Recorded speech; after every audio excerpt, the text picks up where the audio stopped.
Hello everyone, my name is ARK and today I will explain what is syntax and the basic of syntax in C language. So let us begin. In this video we will discuss what is the meaning of syntax and then understand the basic syntax in C language. In simple words, syntax is the set of rules and regulations of a programming language. As we all know, every language has its own set of rules and regulations that we need to follow in order to use that language.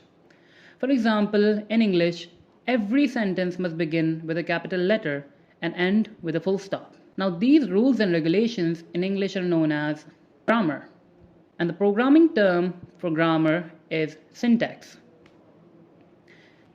Every programming language has its own particular syntax, which it being Java, which is a programming language, HTML, which is a web development language and is kind of a programming language, and then we have Python, one of the most famous and popular programming languages. So this is what a basic syntax in C looks like. Now let us break it down line by line. The first line is known as the header file, or the preprocessor directive. Now you might be asking yourself, what is a header file or a preprocessor directive? Or why might we add it? That's a question I will answer in a later video, which might be coming very shortly. So hit that subscribe button down below so you don't miss when I upload that video.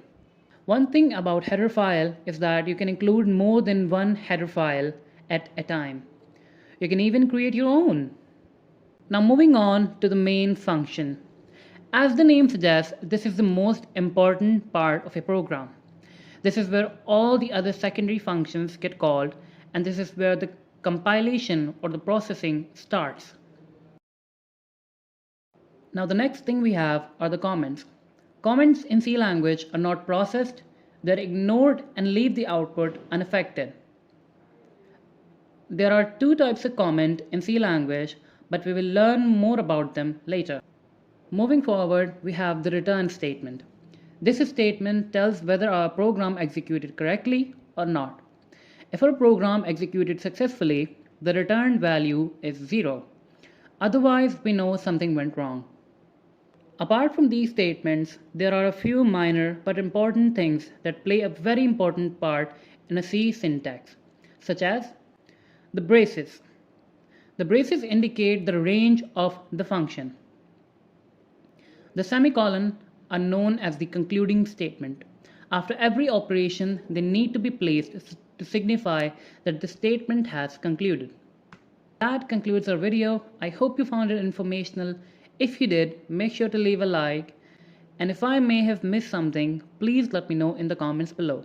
If you would like me to make a video about a certain topic, please make sure to leave a comment about it.